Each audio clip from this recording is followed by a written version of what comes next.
BTS Mindan dari HMPS Ilmu Pemerintahan Visip Undip 2024 Kabinet Lentera Asa. Jadi hari ini aku bakal bawain program pre-art learning yang dimana aku bawa narasumber nih. Tentunya di bidang komunikasi dan media. Boleh perkenalan Mas Torik? Halo semuanya, Assalamualaikum warahmatullahi wabarakatuh. Waalaikumsalam warahmatullahi wabarakatuh. Masya Allah. Nama saya Torik, saya seorang penyiar radio di Trax FM Semarang.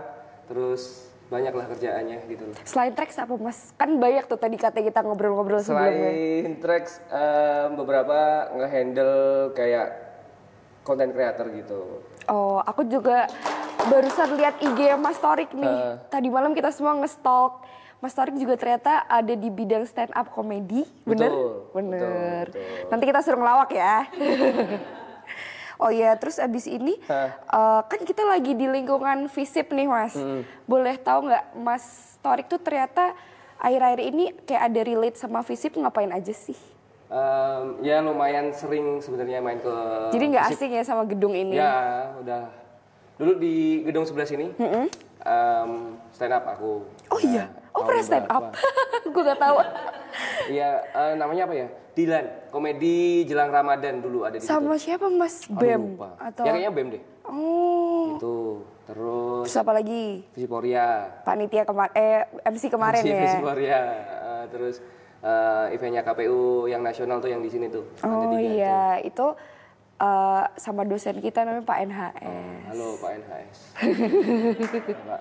Boleh ceritain dikit nggak tentang latar belakang Mas Torik, kenapa kok bisa sampai di bidang ini gitu? Bidang komunikasi dan media. Wah, ini panjang nih. Boleh, kita dengerin. Dulu tuh saya lulusan informatika. Jadi Eskom. Tapi malah ke komunikasi. Nah akhirnya. itu kan jauh banget tuh, Jauh. kenapa? Jadi awalnya tuh 2015 aku gabung di Stand Up Indo Semarang. Nah dari 2015 itu aku udah jadi IT tuh di salah satu perusahaan. Jadi IT bahkan? IT bener, jadi IT. Terus aku ngerasa waktuku banyak tersita jadi IT, ya mungkin duit ada. Tapi kayak jam tidurku kayak nggak kebeli gitu loh. Mental dan tubuh ya Mas? Harus 24 jam monitoring segala macam kayak gitu. Terus kayaknya nggak bisa deh aku kayak gini terus. Akhirnya aku memutuskan untuk nganggur waktu itu. Tapi join stand up ini Join stand up, tapi baru join doang, belum jadi kayak dapet job apalah, belum bisa menghidupi. Cuman aku hidup dari tabunganku yang jadi IT tadi. Ini ya. Iya. Kok pas itu Mas Torik bisa milih stand up gitu? Senang aja, kayak. Itu kan berarti senang lucu kan? Kayak, pernah gak sih kalau ngelihat orang stand up, aku bisa nih kayak gini nih, pernah dong pasti dong. Pernah kan? Nggak, maksudnya dikit-dikit bisa lah. Terus aku ngerasa aku bisa nih nyoba, tapi ternyata susah. Mungkin berbulan-bulan bahkan sampai setahun baru aku ngerasa aku lucu kayak gitu. Sedih tau. Naik panggung kita stand up bawain materi nggak lucu tuh sedih. Oh, aku sempat nonton ini Mas, Apa? komedi kacaunya Raditya Dika. Oke. Itu aku ngerasain lika-liku stand up komedi di situ. Kayak gitu. Terus 2015 join stand up, aku keluar kerja 2017 aku nganggur.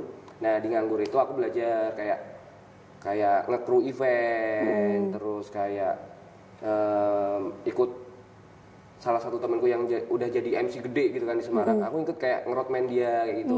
Gimana sih cara dia ini, aku belajar, aku catat kayak gitu awal-awal. Terus akhirnya yang bisa bikin aku jadi penyiar radio tuh gara-gara aku iseng-iseng ikut lomba penyiar radio. Oh iya. Semarang waktu itu. Oh. Terus ikut lomba dan nyangka juara 1 sih aku. Oh. Nyangka sih aku. Berarti, nyangka. Nyangka sih. Oh stand up ini boleh keluar nih, gak sadar aja gue. Terus abis itu berarti emang basicnya suka ngomong dong Mas? Suka, alhamdulillah. Berarti kayak gini udah biasa ya? Iya, ya udah biasa. Cuman kadang aku tuh masih kayak ada malu-malunya kayak gitu. Kenapa tuh? Apa karena kita masih muda di antara Mas Enggak. Torik? Mas Torik ini mukanya muda banget loh guys. Jangan disepil ya. Atau kita tebak-tebakan ya nanti di akhir. Terus lanjut boleh Mas? Terus akhirnya dari situ aku juara 1, terus sempet diomongin nanti kita coba deh buat tarik ke sini kayak gitu. Terus seingatku ya waktu itu ya. Terus akhirnya nggak ditarik. Nah kebetulan waktu itu aku ada show stand up. Oh iya. Ngebuka Dodit Mulyanto kalau tahu. Oh tahu banget. Ada di Komedi Kacau itu. Ngebuka Mas Dodit, terus kebetulan waktu itu, alhamdulillah mungkin orang lihatnya aku pecah mungkin ya. Terus ada orang radio itu nonton. Oh. Tapi radio yang beda dari tadi, yang aku juara itu beda. Oh beda. Nah, terus dari situ di DM lah, Mas, kita lagi butuh penyiar yang lucu, yang gimana. Lucu. Mau nggak? Join, terus boleh deh kayak gitu. Nah dari situ mulailah karir di radioku. Berarti nggak langsung dari Trax ya? Nggak, dari situ 3 tahun baru aku udah ke Trax. Kayak gitu. Di Trax sudah berapa lama Mas? 3 tahun juga, 3 tahun ini kayak gitu. Itu cerita sedikit sampai berkomunikasi. Itu ya. komunikasi kan. Nah, ke selanjutnya kan aku lihat tuh IG Mas Torik megang media juga nih kayaknya. Sama tadi Mas Torik sempat cerita kalau selain Trax megang yang lain kan. Ya. Nah itu kok bisa juga sampai megang orang-orang itu. Nah. Oh boleh dikasih tahu dulu orang-orangnya siapa Mas kira-kira? Mungkin beberapa ya kayak tahu Mas Mentikwangi. Nah. Yang ini tuh. Ya itu di bawah di Pinara ya biasanya. Itu kebetulan aku kreatifnya juga. Terus ada Naksir Sneakers, itu dia reviewer sepatu. Terus dia juga kayak basket entusias kayak gitu. Ya, dia bikin beberapa skrip komedi itu yang bikinin aku juga. Terus apa lagi? Kemarin sempet tapi udah kontraknya udah habis sama Astra Jakarta juga. Keren loh sampai Astra loh. Alhamdulillah. Soalnya kemarin aja kakak aku daftar Astra aja ketolak Mas. Apa montir? Enggak dong, masa kakak aku montir. Enggak, kalau aku tuh kayak di Astra tuh juga kayak ada apa namanya ya, castingnya sebenarnya kan jadi talent sama skrip juga kan di situ kan. Tapi ada prosesnya banyak. Iya. Gitu. Oh berarti di Astra ini tuh jadi talent Sama skripnya juga. Oh iya. Gitu, nulis Mendung. Karena hobi nulis sebenarnya aku tuh. Makanya nulis ini kan materi komedi buat orang-orang. Gitu. Berarti tervalidasi ya leluconnya Mas Torik ini. Enggak juga. Kita lanjut boleh? Lanjut boleh. Apa sih selama tantangan terbesar Mas Torik selama di dunia perkariran ini mulai dari komunikasi dan media? Selain sedih nggak diketawain orang-orang. Wah itu sedih banget sih sumpah sih. Mulai kalau kita ngejob ya bayaran terus nggak lucu, kayak kita turun panggung tuh mau salaman sama panitia tuh nggak berani kayak gitu loh, kayak fail gitu loh.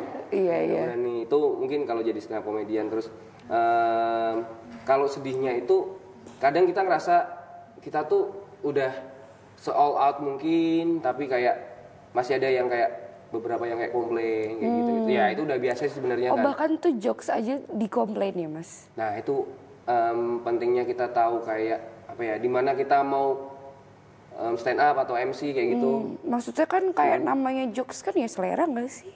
Betul selera. Cuman kan kita nggak pernah tahu siapa yang bakal tersinggung sama jokes kita gitu loh. Betul. Oh iya Mas Torik ini punya short movie. Ada ya, berapa Mas? Ada 4. Nah nanti boleh ditonton ya teman-teman. Linknya ada di sini. Boleh tolong ya Daras. Lanjut. Itu short movie pertama itu, mohon maaf teman-teman, saya menjadi seorang yang bukan pria. Oh iya. Iya. Jadi waria. Iya. Oh, nggak apa-apa, it's okay. Tapi peran ya itu ya, demi Allah itu peran, demi Allah. Saya normal demi Allah. Kita orangnya open minded kok. Mas. Bukan masalah itu, yang nonton masalahnya nanti. Nah, terus? Itu kayak baru ngerasain pakai legging. Oh Legging iya. macan kayak, mohon maaf, kayak nyeplak gitu kan malu ya cowok ya, kayak pakai legging kan ada yang menonjol atau apa gitu kan. Jujur aja nih, terus itu lokasinya di Kota Lama kan. Terus kayak biasa orang-orang lihat, ada syuting gitu kan. Terus ada yang berhenti kayak naik mobil itu, ada syuting, ada banci kan aku ya malu kan. Oh sama bocil apa? Iya sama keluarga gitu, berhenti naik mobil, ada banci kayak gitu. Tapi di daerah situ kan emang banyak Mas. Cuman kan banyak atau enggak, yang penting itu tuh posisinya aku gitu loh.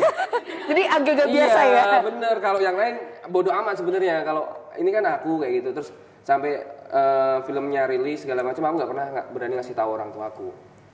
Oh iya, tapi berarti film yang lain dilihat? Intinya film itu tuh karena ibuku tuh pernah pesen kayak tahu kan aku stand up nggak boleh menyakiti hati orang, nggak boleh menyerupai yang bukan apa ya maksudnya kaumnya gitu, maksudnya kayak cowok ya udah cowok kayak gitu. Nah kalau ibuku tahu pasti bakal marah, dan akhirnya dikasih tahu tetanggaku. Karena ibu nggak punya sosial media kan. Tapi tetangganya update loh berarti. Iya follow, terus kepikiran apa aku blok aja kayak gitu. Terus dikasih tahu, terus ya sempet dimarah-marahin kayak gitu. Terus aku bilang ya cari duit kayak gitu. Tapi akhirnya yaudah whatever happens. Ya tetap dimarahin.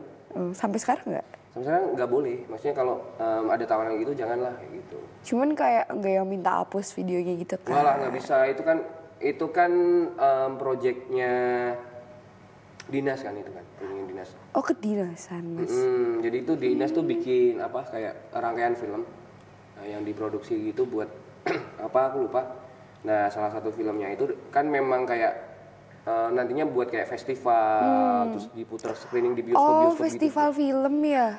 Iya kurang lebihnya kayak gitu. Sebenarnya kalau stand up, MC ya pasti kayak MC itu juga kayak pernah kayak tadi nggak tahu kan? Ini kan Visiporia kan? Iya. Iya kan? Nggak tahu nih. Ini masnya MC Visiporia loh? Hah? Oh iya kayak gitu. Oh iya bener, memang nggak. Sebenarnya kita nggak seterlihat itu ya. Iya, ya udah tapi nggak apa-apa. Iya, yang penting uangnya lah ya. Itu boleh itu. Ini juga duit dia banyak nih panitia Visipor. Masa sih? Iya. Coba pinjam coba. Tuh, apalagi ya cerita lucu. Stand up sih kebanyakan kalau yang lucu-lucu tuh. Karena yang lucu basic ya. Iya karena balik lagi ke masalah ini, stand up tuh menurutku nggak bisa di tempat yang seenaknya. Pokoknya stand up tuh sebisa mungkin audiensnya itu harus fokus. Kalau kayak di bazar, di mall itu akan susah. Karena kan kita cerita tuh. Tapi pernah Mas di bazar di mall. Oh pernah, zaman-zaman dulu pernah. Kenapa ya orangnya ide ngundang stand up padahal kan? Iya susah, itu medannya susah. Tapi sekarang udah nggak pernah tak ambil kayak gitu. Kalau itu pernah aku ngejob di klub. Kenapa tuh? Ya itu kayak semua orang kan pada fokus sama yang ada di depannya tuh. Kita stand up gak ada yang ngedengerin kayak gitu. Iyalah dia pada gini-gini kan. Saya stand up sampai lagian orang mana ada yang ke klub untuk mendengarkan stand up. Iya, dan awal-awal kan aku stand up pakai materi yang biasa tuh. Terus aku mikir kayaknya nggak bisa deh orang-orang ini aku kasih materi yang biasa. Akhirnya aku kasih yang saru-saru kayak gitu kan. Wah, masuk. Baru tuh mereka seneng-seneng tuh Kak. Yang saru, oh ternyata kalau di sini senangnya sama yang kayak gini. Oh, mempelajari audiens itu penting ya. Terus aku turun dipeluk sama mereka kayak gitu. Ini sama rombongan itu. Ya Mas tetap di jalan Allah ya Mas kayak gitu. Karena aku pakai materi yang tadi. Oh yang itu. Karena kan materi stand up tuh bisa diulang-ulang di tempat-tempat yang iya bener gitu. Sih. Tetap di jalan Allah tapi ngomongin orang begitu. Iya gitu. Biasalah. Sensor gak sih? Aman gak sih? Aman, nggak apa-apa ini cerita aku real kok. Real. Oh iya aku pernah event stand up di stadion Undip. Oh iya. Di stadion, tapi ini udah lama banget. Ini tuh kayak, aduh takut nyebut lagi. Kayak ada satu apa ya, entah kantor atau apa kayak bikin event, tapi kayak buat cuman foto-foto doang apa sih, dokumentasi doang gitu loh. Jadi event kosong apa gimana? Mungkin seperti itu, karena ada tenan-tenannya tapi nggak ada yang isi gitu. Jadi dia cuma butuh dokumentasi gitu? Kayak gitu, ada yang stand up kayak gitu. Terus? Kan nggak ada yang nonton, ya aku stand up ngapain? Oh. Depan kan paving, aku menghibur paving dong, tahu paving kan itu kan?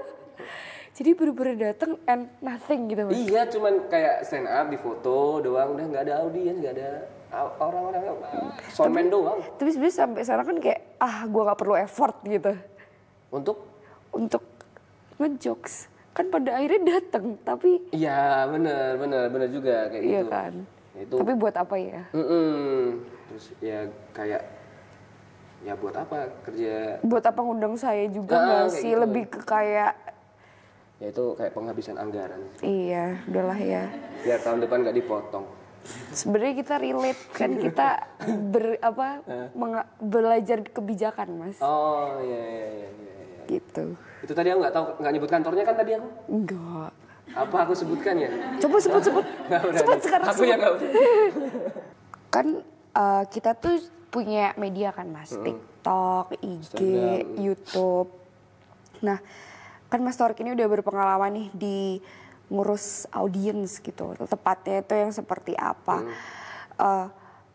Mas Torik punya nggak strategi yang efektif untuk mempertahankan audiens Mas Torik ini? Atau ada nggak yang misal datang ke stand up cuman buat Mas Torik gitu?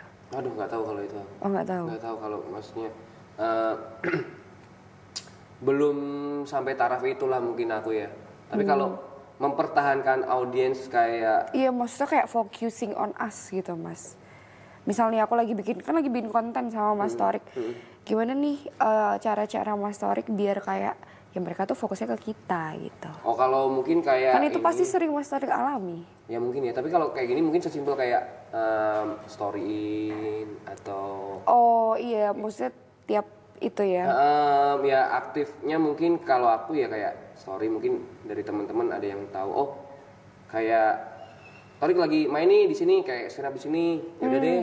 Tapi ngaruh banget nggak tuh Mas? Sosial Orang-orang bikin story gitu.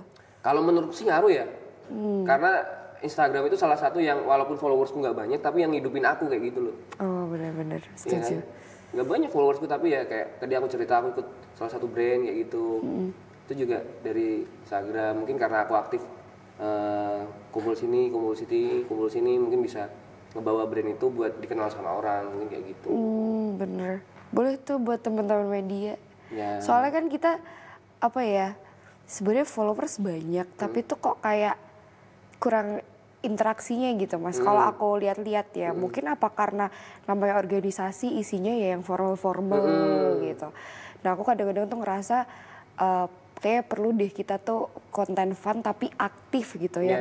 Bisa daily atau apa gitu. Tapi kalau branding udah dipikirin belum? Brandingnya apa kayak gitu? Kalau as personal kan udah kelihatan nih, Torik nih, penyiar, kalau komedian kayak gitu. Kan kita tuh kebetulan mahasiswa himpunan mahasiswa ilmu pemerintahan yang basicnya ilmu pemerintahan dan politik gitu kan Mas. Jadi IG kita ini kalau dibandingkan let's say Ilkom itu tuh sangat berketerbalikan karena ya bidang aja udah beda. Kayak kita tuh bikin branding yang nah susahnya kita di sini adalah kita kan bidang komunikasi dan media which mean kita bikin warna dalam ilmu pemerintahan ini kan karena kita yang menghidupkan konten-konten seperti ini. Cuman ya gempar-gempar ya di kita itu lebih kayak ke ada namanya bidang sosial dan politik. Tentang kasus yang terkini, tentang pokoknya lebih ke kasus-kasus. Jadi branding yang kita bawakan menurut aku sebagai orang awam kan aku nggak pegang media nih, tapi aku anak komunikasi. Sebagai orang awam sih aku ngerasa emang brandingnya kita tuh kayak sangar, serem gitu loh Mas. Iya. Karena basicnya itu udah kayak anak politik nih gitu. Tapi semua punya market kan, iya kan? Pasti kan ada marketnya. Benar. Iya kan? Cuman kayak semua punya market. Cuman gimana nih market tahu kita gitu loh. Iya sih, nah Iya itu sebenarnya tuh susah kita lagi di situ. Gimana cara orang tuh lirik kita lah at least bukan hanya dari ilmu pemerintahannya, cuman kayaknya ya namanya branding nggak sih Mas gitu. Sedang diusahakan lewat konten-konten kayak gini. Tuh bikin aja konten tuh yang banyak tuh. Ada nggak saran dari Mas Torik sebagai orang untuk kita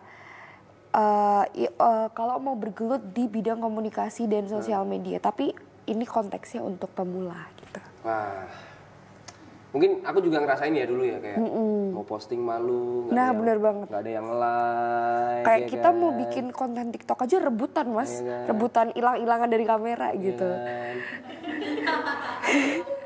Nggak ada yang komen sedih, Iya, bener scroll, 10 menit dicek, 15 menit apa aku hapus aja ya. Iya, rasanya gitu. Bener nggak? Bener. Bener kan? Ini ada yang punya second account? Kita semua punya ya mas. Aku nggak tahu ya kenapa ya. Jujur aja, aku nggak menggolongkan antara Gen Z, milenial atau apapun ya. Tapi kenapa anak-anak yang kan aku juga banyak bergaul dengan teman-teman Gen Z kan gitu. Contohnya pacarku ya mas. Itu semuanya punya second account. Aku tuh nggak punya second account. Boleh dicek kalau mau. Buat apa sih second account menurutku ya? Kalau mau nggak nangkep maksudnya second account tuh buat apa? Ada yang kayak second account itu nggak ada fotonya, ya kan? Itu saya. Nah, namanya mungkin ada nama lainnya Imo, terus highlightnya tapi banyak. Itu saya. Nah kan kayak gitu kan, kayak itu tuh balik lagi ke first account mungkin menurutku ya. Kalau mau menjadi seorang yang aktif di media sosial ya udah upload aja kayak gitu. Iya sih, Kamu senangnya apa sih? Terus bikin konten yang kayaknya kamu tuh nggak butuh banyak effort, ya butuh banyak effort oke. Tapi ketika kamu nanti bikin 10, 20, kamu capek nggak kayak gitu? Oh, apakah aku menemukan fun-nya atau Nah, tidak ya? kayak sekarang aku seneng ini, ya udah ngelakuin ini kayak gitu. Nggak usah kayak yang menurutku untuk awal-awal nggak usah kayak berlebihan. Oh nanti aku harus pakai properti kayak gini, nanti harus kayak gini, nanti aku harus ke tempat ini kayak gitu.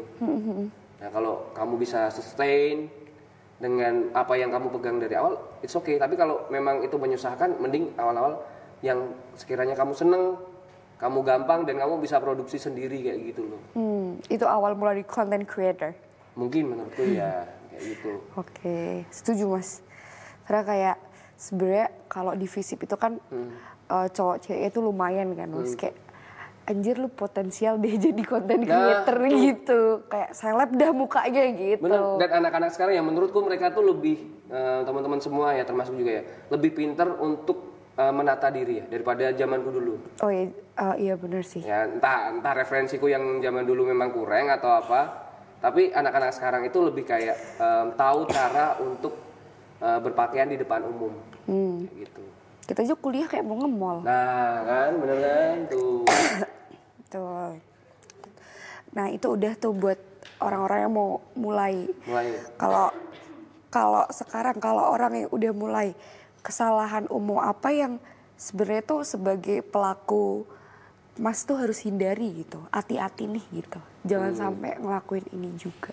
Itu apa sekiranya? Ya. Apa kesalahan? Kalau kesalahan sih sebenarnya minum Mas. Oh, iya.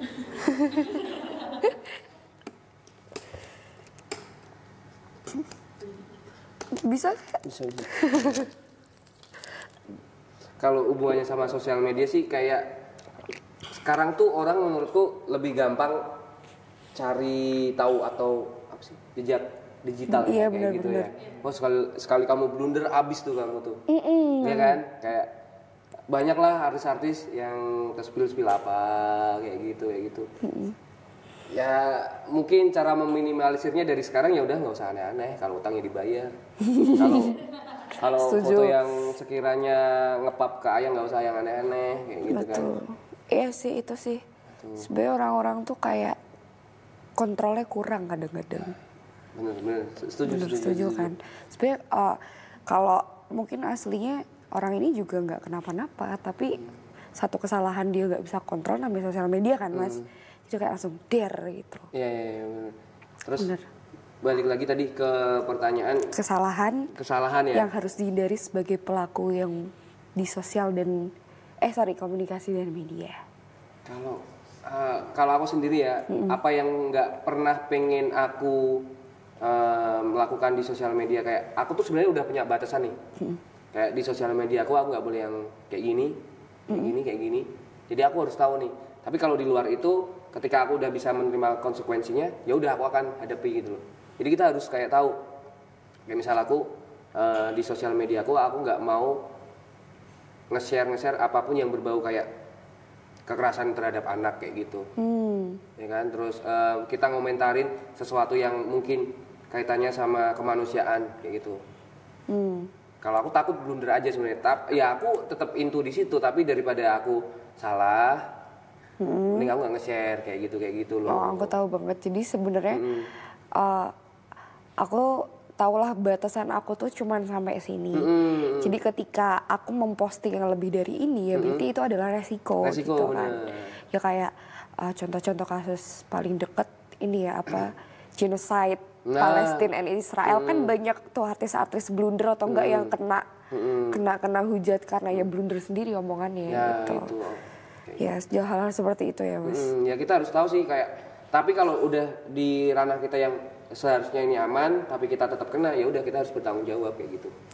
Misal kayak sharing about communication or media tapi tetap dihujat padahal itu bidang Mas gitu. Nah ini kan kontenku beberapa ada yang kayak ini kan sama teman-teman cewek gitu kan yang kayak aku di radio kayak gitu kan. Aku lihat. Ada yang aku kenal juga. Oh ya. Bintang Kirana. Oh ya, Bintang. Awak Paradiswa. Iya, anak-anak Udinus kan. Iya, teman-teman Kemal. Nah, terus ada kayak satu di share di TikTok kan, tapi itu tetap acara aku kan di share di TikTok di akunnya kantor Trax ya di radio. Ada yang kayak ngehujat aku kayak hostnya. Kenapa dihujat? Ntar aku lupa, aku buka dulu ya. Buka Mas. Boleh ya. Boleh buka. Ada yang ngehujat aku tapi ya bodo amat lah. Nyiar kok ngomongnya menyudutkan yang telepon ya. Buat bahan lelucon dan biar rame, nggak asik lo bang jadi penyiar gitu kan. Tapi konteksnya apa itu videonya? Ya kayak misal kamu nih jomblo, aku cariin pasangan, tapi via telepon, kita hubungi nih. Tapi kan karakterku itu memang kayak gitu. Kalau orang-orang yang dengerin aku siaran pasti tahu aku kan. Gitu, kan. Karakterku tuh memang. Branding seorang penyiar aja ya. Brandingku tuh kayak aku tuh gak suka sama cowok-cowok buaya. Padahal aku juga buaya kayak gitu kan. Gitu. Aku tetap menyerang. Jadi tuh aku tahu apa yang ada di pikiranmu kayak gitu loh. Jadi kamu kenalan sama cewek ini, aku tahu dah arahnya tuh kemana dari bahasamu kayak gitu kan. Nah, kayak aku kenalin kamu terus telepon, terus kayak aku mungkin beberapa pertanyaan yang mungkin kayak menyudutkan dia, tapi yang memang gaya siaranku tuh kayak gitu, tapi itu hanya untuk have fun aja. Iya, ya itu tuh loh Mas, kadang-kadang tuh ini jokes anjir, santai aja enggak sih gitu kan maksudnya. Iya aku mudeng banget itu. Nah gitu, yang lainnya yang tahu juga ya udah biasa aja kayak seneng aku mau dong telepon kayak gitu. Tapi itu sebenarnya kalau telepon itu real telepon Mas? Real telepon.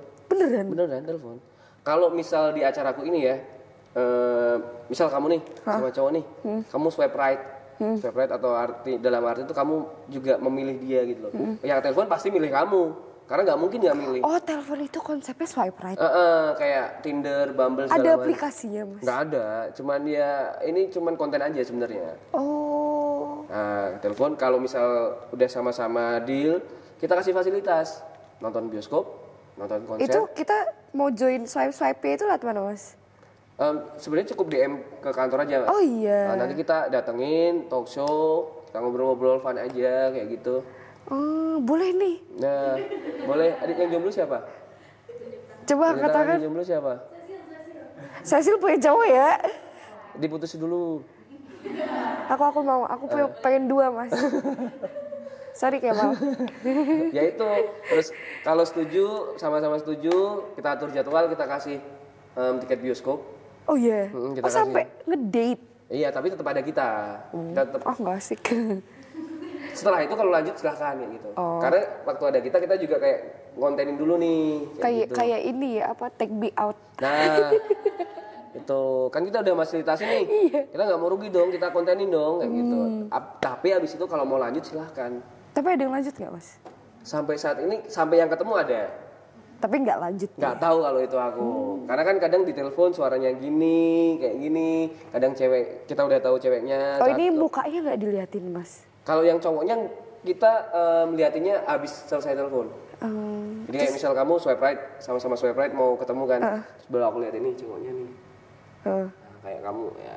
Aduh nggak deh gitu. Nah itu ya udah itu nggak apa-apa kayak gitu. Mau dong Mas. Mas join. Ya boleh. Terus seru aja gitu kayak lat radio loh, nggak lewat aplikasi loh. Mau banget gue join. Boleh. Minggu ini kita udah ada nanti anak kampus sebelah. Polines. Ya minggu depan mungkin insya Allah. Boleh itu tuh yang duduk situ mau. Sambil ini apa ya, sambil belajar gitu loh, tahu radio tuh kayak gimana gitu loh, bukan cuman konteksnya cuman kita jomblo dia eksploitasi, bukan. Kita nggak mengeksploitasi, kita mengontenkan saja. Tapi kreatif loh Trax. Aku kira tuh selama ini kalau orang kayak nyamain salam-salam telepon doang tuh bohongan, karena aku kiranya kayak siapa sih orang gabut telepon radio gitu. Kalau zaman dulu aku yakin real. Kalau zaman sekarang? Iya, maksudnya di zaman sekarang kan sampai sekarang masih ada tuh di radio-radio. Nah, ada tapi nggak banyak, nggak sebanyak dulu. Aku ya sekarang sampai sekarang aku masih kok nerima kayak request kayak gitu dari TikTok. Random ya? Random dari kayak mohon maaf buzzer. Ada satu artis rilis tuh, aku bongkar dapur lagi, terus ada dikasih orang. Nggak berani lah aku lah. Banyak rahasia-rahasia kayak gitu, mau tahu? Boleh. Nanti kita ngobrol off air ya. Boleh. Udah sampai kita di penghujung acara. Terima kasih ya Mas Torik untuk kedatangannya hari ini. Kapan-kapan kita jumpa lagi di PR Learning selanjutnya. Emang lanjut? Oh lanjut.